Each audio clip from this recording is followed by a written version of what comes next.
ഭോപ്പാലിൽ മലയാളി സംഘടനകളുടെ സ്വീകരണ പരിപാടിക്കെത്തിയ മുഖ്യമന്ത്രി പിണറായി വിജയനെ പോലീസ് തടഞ്ഞു. RSSുകാർ പിണറായിയെ തടയുമെന്ന് ചൂണ്ടിക്കാട്ടിയാണ് സുരക്ഷാ കാരണങ്ങൾ പറഞ്ഞ് പോലീസിന്റെ നടപടി. സംഭവം വിവാദമായതോടെ മധ്യപ്രദേശ് സർക്കാർ ക്ഷമ ചോദിച്ചു. അഖിലേന്ത്യാ ജനാധിപത്യ മഹിളാ അസോസിയേഷന്റെ സമ്മേളനത്തിൽ പങ്കെടുത്ത ശേഷം വൈകിട്ട് മലയാളി സംഘടനകൾ സംഘടിപ്പിച്ച പൊതുപരിപാടിയിൽ പങ്കെടുക്കാനെത്തിയ മുഖ്യമന്ത്രിയെയാണ് മധ്യപ്രദേശ് പോലീസ് വിലക്കിയത്. താമസിച്ച ഹോട്ടലിൽ നിന്ന് പരിപാടി നടക്കുന്ന BSS ഗ്രൗണ്ടിലേക്ക് പോകുന്നതിനിടെയാണ് പോലീസിന്റെ നടപടിയുണ്ടായത്. RSSുകാർ പ്രതിഷേധിക്കുമെന്നും സുരക്ഷാ പ്രശ്നങ്ങൾ ഉണ്ടെന്നുമായിരുന്നു പോലീസിന്റെ വിശദീകരണം. ഇതേ തുടർന്ന് മുഖ്യമന്ത്രി പരിപാടിയിൽ പങ്കെടുക്കാതെ തിരികെ പോയി. സംഭവം വിവാദമായതിനെ തുടർന്ന് മധ്യപ്രദേശ് സർക്കാർ ഖേദപ്രകടനവുമായി എത്തി. മധ്യപ്രദേശ് മുഖ്യമന്ത്രി ശിവരാജ് സിംഗ് ചൗഹാൻ മുഖ്യമന്ത്രിയെ ഫോണിൽ വിളിച്ച് ക്ഷമാപണം. സംസ്ഥാന പോലീസ് മേധാവിയും ഭോപ്പാൽ ജില്ലാ കളക്ടറും മുഖ്യമന്ത്രി നേരിട്ട് കണ്ട് ക്ഷമ ചോദിച്ചു.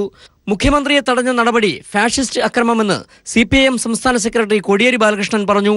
കേന്ദ്ര ക്യാബിനറ്റ് പദവിയിലുള്ള ഒരു സംസ്ഥാന മുഖ്യമന്ത്രിക്ക് മറ്റൊരു സംസ്ഥാനത്തൊരു പരിപാടിയിൽ പങ്കെടുക്കാൻ സാധിക്കാത്തൊരവസ്ഥ ഇന്ത്യയുടെ ചരിത്രത്തിൽ ആദ്യമായിട്ടാണ് സംഭവിച്ചിരിക്കുന്നത്. RSSന്റെ അസഹിഷ്ണുതയുടെ ഏറ്റവും വലിയ ഒരു പ്രതിഫലനമാണ്. ആ പരിപാടി സ്ഥലത്ത് പോകാൻ അനുവദിക്കാതെ തടഞ്ഞ നടപടി ഇത് അത്യന്തം പ്രതിഷേധാർഹമാണ്. കേരളത്തിൽ ഇന്ത്യയിലുടനീളം ഇതിനെതിരായ ശക്തമായ പ്രതിഷേധം ഉയർന്നു വരും. സംഭവത്തിൽ CPIM സംസ്ഥാന സെക്രട്ടേറിയറ്റ് പ്രതിഷേധം അറിയിച്ചു. പ്രതിഷേധ പരിപാടികളും പ്രകടനവും നടത്താനും CPIM തീരുമാനിച്ചിട്ടുണ്ട്. മുഖ്യമന്ത്രിക്കെതിരെ നടന്ന ജനാധിപത്യ വിരുദ്ധ നടപടിയിൽ കേരളീയർ ഒന്നടങ്കം പ്രതിഷേധിക്കണമെന്ന് ജനാധിപത്യ മഹിളാ അസോസിയേഷൻ ആവശ്യപ്പെട്ടു. കേരള ജനത ഒറ്റക്കെട്ടായിട്ട് RSSന്റെയും BJPയുടെയും ഈ ജനാധിപത്യ ധ്വംസനം, ജനാധിപത്യ മര്യാദ കാറ്റിൽ പറത്തുന്ന ഈ ഒരു സമീപനം അങ്ങേയറ്റം അപലപിക്കണം. BJPയുടെയും RSSന്റെയും അസഹിഷ്ണുതയാണ്. News desk. ശശികല AIADMK തലപ്പത്തേക്ക്. ശശികല AIADMK ജനറൽ സെക്രട്ടറി ആകണമെന്ന് മുതിർന്ന നേതാക്കൾ പോലീസ് ഗാർഡിലെത്തി ശശികലയോട് നേരിട്ട് ആവശ്യപ്പെട്ടു. എന്നാൽ ഒരു വിഭാഗം പ്രതിഷേധവുമായി രംഗത്തുണ്ട്. 3 ദിവസങ്ങളായി നിലനിന്ന അഭ്യൂഹങ്ങൾക്ക് വിരാമമിട്ടാണ് ശശികല പാർട്ടി ജനറൽ സെക്രട്ടറിയാകണമെന്ന് നേതാക്കൾ പോയസ് ഗാർഡനിലെത്തി ആവശ്യപ്പെട്ടത്. മന്ത്രിസഭാംഗങ്ങളല്ലാത്ത പാർട്ടിയിലെ മുതിർന്ന നേതാക്കളായ മധുസൂദനൻ, ചെങ്കോട്ടൻ എന്നിവരെ അടക്കമുള്ളവരാണ് ശശികലയുടെ കാര്യം ആവശ്യപ്പെട്ടതെന്ന് പാർട്ടിയുടെ ഔദ്യോഗിക വക്താവ് ട്വിറ്ററിലൂടെ വ്യക്തമാക്കി. കഴിഞ്ഞ ദിവസം മുഖ്യമന്ത്രി പനീർസെൽവത്തിന്റെ നേതൃത്വത്തിൽ 5 മന്ത്രിമാർ പോയസ് ഗാർഡനിലെത്തി ശശികലയുമായി കൂടിക്കാഴ്ച നടത്തിയിരുന്നു. ജയലളിതയുടെ ഏറ്റവും വിശ്വസ്തരും മന്ത്രിസഭാ അംഗങ്ങളുമായ Edappadi K Palaniswami, Dindigul C Sreenivasan, P Thankamani, SV Velumani എന്നിവരുമായി ശശികല കൂടിക്കാഴ്ച നടത്തി ഇക്കാര്യത്തിൽ ധാരണ വരുത്തിയിരുന്നു. ഇതിന് തുടർച്ചയായാണ് MGRന്റെ കാലം മുതലുള്ള മുതിർന്ന നേതാക്കൾ ശശികലയെ കണ്ട് പാർട്ടി നേതൃസ്ഥാനം ഏറ്റെടുക്കുന്ന കാര്യം ആവശ്യപ്പെട്ടത്. മുഖ്യമന്ത്രി പനീർസെൽവവും ശശികലയും തേവർ സമുദായങ്ങളാണെന്നതിൽ ഇതിനകം തന്നെ ഒരു വിഭാഗം നേതാക്കൾ പ്രതിഷേധ സ്വരം ഉയർത്തിയിട്ടുണ്ട്. ഗൗണ്ടർ സമുദായാംഗമായ ലോക്സഭാ ഡെപ്യൂട്ടി സ്പീക്കർ തമ്പിദുരയെ മുഖ്യമന്ത്രിയോ പാർട്ടി ജനറൽ സെക്രട്ടറിയോ ആക്കണമെന്ന് ആവശ്യപ്പെട്ടവരാണ് പ്രതിഷേധവും ഉന്നയിച്ചിട്ടുള്ളത്. അടുത്ത ദിവസങ്ങളിൽ ചേരുന്ന പാർട്ടി ജനറൽ കൗൺസിലാകും ശശികലയുടെ സ്ഥാനാരോഹണം സംബന്ധിച്ച പ്രഖ്യാപനമുണ്ടാകുക. ശശികലയുടെ ആജ്ഞാനുവർത്തി തന്നെയായ പനീർസെൽവം മുഖ്യമന്ത്രി സ്ഥാനത്തിരിക്കുമ്പോൾ സ്വാഭാവികമായും പാർട്ടിയും സർക്കാരും ശശികലയുടെ കൈപ്പിടിയിൽ ഒതുങ്ങുകയാണ്. News desk. ജയലളിതയുടെ മരണത്തിലെ ദുരൂഹത ആവർത്തിച്ച നടി ഗൗതമി. ശാരീരികമായി ഏറെ തളർന്ന അവസ്ഥയിലായിരുന്നു. ജയലളിതയുടെ ചികിത്സ അടക്കം തീരുമാനങ്ങളെടുത്തത് ആരാണെന്ന് വ്യക്തമാക്കേണ്ടതുണ്ടെന്നും ഗൗതമി പറഞ്ഞു. ജയലളിതയുടെ മരണത്തിൽ ദുരൂഹത വർദ്ധിക്കുന്നു. ജയലളിതയെ ആശുപത്രിയിൽ പ്രവേശിപ്പിച്ചതിന് തൊട്ടു പിന്നാലെ ഇടനാഴിയിലെ CCTV പ്രവർത്തനരഹിതമായി. ജയലളിതയെ കാണാൻ സഹോദരപുത്രി ദീപ ജയകുമാറിന് അനുമതി നിഷേധിച്ചതിലും ദുരൂഹത.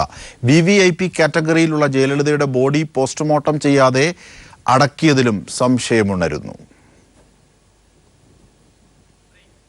വാർത്തകളിലേക്ക്. സാങ്കേതിക സർവകലാശാലയിലെ വിദ്യാർത്ഥി പ്രവേശനത്തിൽ വൻ തിരിമറി. എൻട്രൻസ് ജയിക്കാത്ത നിരവധി വിദ്യാർത്ഥികൾ എഞ്ചിനീയറിംഗ് പഠിക്കുന്നതായി കണ്ടെത്തൽ. 2014 മുതൽ നിരവധി വിദ്യാർത്ഥികൾ ഇത്തരത്തിൽ അഡ്മിഷൻ നേടിയതായും സംശയം. AICTEയുടെ അംഗീകാരം വാങ്ങാതെയാണ് കോളേജുകൾ ക്രമക്കേട് നടന്നത്. അനധികൃത വിദ്യാർത്ഥി പ്രവേശനത്തിന് സർവകലാശാല അധികാരികൾ ഒത്താശ ചെയ്യുന്നതായും സംശയമുണ്ട്.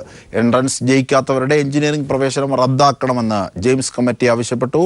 സാങ്കേതിക സർവകലാശാലയുടെ കീഴിലെ 13 എഞ്ചിനീയറിംഗ് കോളേജുകൾക്ക് ജെയിംസ് കമ്മിറ്റി നോട്ടീസും അയച്ചു. ബാങ്കുകളിലും ATMകളിലും ക്യൂ നിന്ന് ജനങ്ങൾ സമയം നഷ്ടപ്പെടുത്തരുതെന്ന് പ്രധാനമന്ത്രി. ഇന്റർനെറ്റ് ഉപയോഗിച്ച് പണവിനിമയം നടത്തണമെന്നും പ്രധാനമന്ത്രി നരേന്ദ്രമോദി ഉപദേശിച്ചു. ഗുജറാത്തിലെ ഒരു പൊതുചടങ്ങിനിടെയാണ് പ്രധാനമന്ത്രിയുടെ പ്രസ്താവന. പാവപ്പെട്ടവർക്ക് വേണ്ടിയാണ് നോട്ട് നിരോധനം എന്നും പ്രധാനമന്ത്രി പറഞ്ഞു. നിലമ്പൂരിലെ മാവോയിസ്റ്റ് ക്യാമ്പിന്റെ ദൃശ്യങ്ങൾ പുറത്ത്.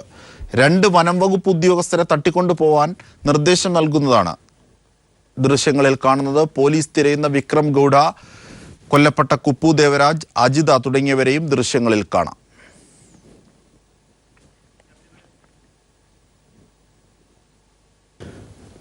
People T V exclusive. UDF ഭരണകാലത്ത് ശബരിമല ഉത്സവവുമായി ബന്ധപ്പെട്ട് പുതിയ പാത്രങ്ങൾ വാങ്ങിയതിൽ കോടികളുടെ ക്രമക്കേട് നടന്നതായി ആക്ഷേപമുയർന്ന സാഹചര്യത്തിൽ ബന്ധപ്പെട്ട ഉദ്യോഗസ്ഥർക്കെതിരെ അച്ചടക്ക നടപടി സ്വീകരിക്കണമെന്ന റിപ്പോർട്ട് ദേവസ്വം ബോർഡ് അധികൃതർ പൂഴ്ത്തി. അന്നത്തെ ശബരിമല ദേവസ്വം എക്സിക്യൂട്ടീവ് ഓഫീസർ അടക്കമുള്ളവരിൽ നിന്ന് പ്രസ്തുത തുക തിരിച്ചുപിടിക്കണമെന്നും നിയമ നടപടി കൈക്കൊള്ളണമെന്നുമുള്ള ലോക്കൽ ഫണ്ട് ഓഡിറ്റിംഗ് വിഭാഗത്തിന്റെ റിപ്പോർട്ടാണ് 2 വർഷമായി പൂഴ്ത്തിയത്. ഉന്നത കോൺഗ്രസ് നേതാക്കളുടെ ഇടപെടലിനെയും സമ്മർദ്ദത്തെയും തുടർന്നാണ് അന്വേഷണം മരവിപ്പിച്ചത്. 4 ദിവസമായി വാളയാർ അഹല്യ ക്യാമ്പസിൽ നടന്നുവന്ന ആർട്ട് ഫെസ്റ്റ് സമാപിച്ചു. സമ്മാന വിതരണവും സമാപന സമ്മേളനവും ഉദ്ഘാടനവും VT ബൽറാം MLA നിർവഹിച്ചു.